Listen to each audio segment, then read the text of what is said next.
নমস্কার, স্বর্ণকার ইন্টারনেট চ্যানেলে সকলকে স্বাগত জানাই। বন্ধুরা, আমরা আজকে WBSSC-র গ্রুপ সি অর্থাৎ ক্লার্ক পদের দুটি বিষয় নিয়ে আলোচনা করব মূলত। প্রথম যে বিষয়টি রয়েছে সেটি হচ্ছে গ্রুপ সি ক্লার্ক পদে ফ্রেশারদের চাকরি পাওয়ার সম্ভাবনা কতটা, সেটা আমরা বিভিন্নভাবে বিশ্লেষণ করার চেষ্টা করব। এবং যারা কাটায় কাটায় নাম্বার পাবে, অর্থাৎ ধরা যাক একটা স্টুডেন্ট 60 পেয়েছে এবং 60-এ ডাক হয়েছে কম্পিউটার প্রফিসিয়েন্সি এবং টাইপিং টেস্টের জন্য। তার চাকরি পাওয়ার সম্ভাবনা কতটা? বিভিন্ন ক্যালকুলেশনের মাধ্যমে কিন্তু আমরা বিশ্লেষণ করবার চেষ্টা করব। প্রত্যেককে অনুরোধ করব ভিডিওটি স্কিপ না করে সম্পূর্ণ দেখবার জন্য। আমরা জানি গ্রুপ সি টোটাল পোস্ট ছিল 2989টি এবং এর ভিতরে যোগ্য যে ক্যান্ডিডেট ছিল সেই ক্যান্ডিডেটদের জন্য পোস্ট ছিল 944টি এবং ফ্রেশারদের জন্য শূন্যপদ ছিল 2045টি। এই 2045টি বিভিন্ন জোনে কিন্তু ভাগ হয়ে গেছে, ঠিক আছে। এই ফ্রেশ এবং যারা অলরেডি 2016 সালে চাকরি করতো এদের মধ্যে ডিফারেন্স হচ্ছে, যারা ফ্রেশ ক্যান্ডিডেট তাদের টোটাল নাম্বারের পরীক্ষা হবে 95, কিন্তু যারা অলরেডি 2016 সালে চাকরি করেছে তাদের পরীক্ষা হবে কিন্তু 100। কারণ হচ্ছে এক্সপিরিয়েন্সে যে 5 নাম্বার ওটা কিন্তু ফ্রেশ ক্যান্ডিডেট পাবে না। একমাত্র যারা 16 সালে চাকরি করেছে তারাই কিন্তু ওই 5টি নাম্বার পাবে। এখানে রিটেনে আমরা দেখব 60 নম্বর, একাডেমিক স্কোর হচ্ছে 10, এক্সপিরিয়েন্স পাস, তারপর হচ্ছে কম্পিউটার প্রফিসিয়েন্সি টেস্ট হচ্ছে 15 এবং ইন্টারভিউ হচ্ছে 10। টোটাল হচ্ছে 100 নম্বরের পরীক্ষা, কিন্তু ফ্রেশারদের জন্য 95 মার্কের পরীক্ষা, ঠিক আছে। এবার 2045 যে একটা শূন্যপদ রয়েছে বিভিন্ন জোনে, এখানে কিন্তু একটা ভালো রকমের ভ্যাকান্সি, এমন নয় যে কম। কিন্তু যদি আমরা একটু ভাবি যে ভ্যাকান্সির তুলনায় ক্যান্ডিডেট সংখ্যা প্রচুর বেশি, ক্যান্ডিডেটের সংখ্যা বেশি হতে পারে কিন্তু চাকরি ওই 2045 জনই পাবে। এবং আমার মনে হয় এটা নিজস্ব ব্যক্তিগত মত যে ক্লার্ক পদের জন্য 2045 এনাফ সিট রয়েছে। বোঝা গেল? এবার আমরা যে 2 নম্বর পয়েন্ট রয়েছে সেই 2 নম্বর পয়েন্টে আলোকপাত করব। ধরা যাক একটা ছাত্র প্রথমে 60 নাম্বার পেয়েছে 75-এর মধ্যে। 75 বলছি কেন? রিটেন এক্সাম দিয়েছে 60 নম্বরের, একাডেমিক হচ্ছে 10 এবং এক্সপিরিয়েন্স হচ্ছে 5, কিন্তু একটা ফ্রেশার ক্যান্ডিডেটের 75 নাম্বারের মধ্যে পরীক্ষা।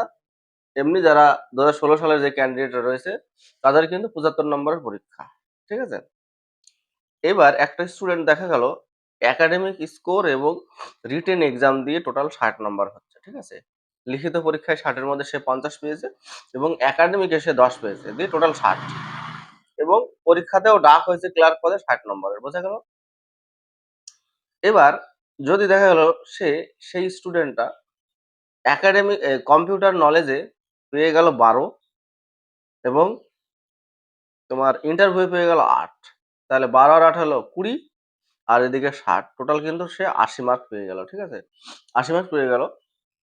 এবার দেখা গেল অন্য একজন ছাত্র যে লিখিত পরীক্ষা পেয়েছে 55 কিন্তু কম্পিউটার টাইপিং এ গেছে 10 নম্বর পেয়েছে আর ইন্টারভিউ পেয়েছে 5, ঠিক আছে। তাহলে কত হলো? 70। তার স্কোরটা কিন্তু 70 হয়ে গেল। আর একাডেমিক স্কোর দেখা গেল সে পেয়েছে 8, তাহলে তার স্কোর হলো 78। বোঝা গেল?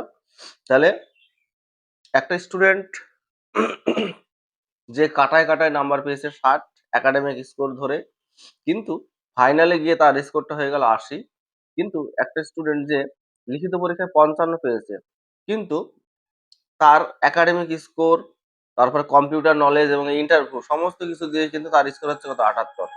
তাহলে যে ক্যান্ডিডেটটা কাটায় কাটায় ডাক পেয়েছে সে কিন্তু চাকরিটা পেয়ে যাবে। এই জন্য আমি ক্লার্ক পদের ক্ষেত্রে বলবো প্রত্যেকটা স্টুডেন্টের কিন্তু চাকরি পাওয়ার সম্ভাবনা রয়েছে। কারণ খেলা শুধুমাত্র যে রিটেন এক্সাম হয়েছে সেটা না, কম্পিউটার প্রফিসিয়েন্সি টেস্ট এবং ইন্টারভিউ কিন্তু একটা বড় ফ্যাক্টর রয়েছে। যারা মোটামুটি স্কোর করতে পেরেছো, জেনারেল ক্যান্ডিডেটরা 50, 52, 53 পেয়েছো, এসসিরা 48, 49, 50 পেয়েছো, প্রত্যেকেরই কিন্তু সম্ভাবনা প্রবল ক্লার্ক পদের ক্ষেত্রে যদি বলো, কারণ ক্লার্ক পদে কিন্তু সামনে অনেকটা পথ এগোতে হবে, এগোনোর পরেই কিন্তু চাকরিটা পেতে হবে। বোঝা গেল? আর যদি আমরা ওভারঅল বলি, ফ্রেশ এবং এক্সপিরিয়েন্স স্টুডেন্টদের কথা যদি বলি, 944 জন যে রয়েছে তার মধ্যে 80% ধরো পড়াশোনা করেছে। আর 20% পড়াশোনা করে না। তারও নিচে হয়ে যেতে পারে বিষয়টা। 70% পড়াশোনা করেছে, 30% পড়াশোনা করেনি। ঠিক আছে? ওই 30% কিন্তু ডাক পাবে না। এক্সপেরিয়েন্স এর জন্য 5 নম্বর পেয়েও কিন্তু ডাক পাবে না। সে লিখিত পরীক্ষায় দেখা গেল 40 পেল, যার এক্সপেরিয়েন্স আছে। এক্সপেরিয়েন্স এর জন্য 5 পেল 45, একাডেমিক স্কোর পেল 10 55। কিন্তু একটা ফ্রেশ স্টুডেন্ট দেখা গেল লিখিত পরীক্ষায় পেয়েছে 50, একাডেমিকে 10, 60 নাম্বার, সে কিন্তু পিছিয়ে গেল অলরেডি। এক্সপিরিয়েন্স আলা স্টুডেন্টটা কিন্তু পিছিয়ে গেল অলরেডি। সেজন্য যারা মোটামুটি 48, 49, 50, 51, 52, 53 স্কোর করেছে ক্লার্ক পদে, যে কোনো জোন হোক, সবার কিন্তু একটা সম্ভাবনা রয়েছে। সবাই কিন্তু টাইপিং এবং ইন্টারভিউ এর জন্য পুরোপুরি ঝাঁপিয়ে পড়ো। চাকরি সবার হবে। এবং সামনের যে বিষয়গুলি রয়েছে, সামনে সোমবার কিন্তু মন্ত্রিসভার বৈঠক রয়েছে। সেই মন্ত্রিসভার বৈঠকে কিন্তু বিভিন্নভাবে কিন্তু ক্লার্ক এবং এসএলএসটি নিয়ে আলোচনা হবে এবং একটা ফ্রেশ ভাবে চাকরি পাওয়ার সম্ভাবনা তৈরি হবে। ধন্যবাদ।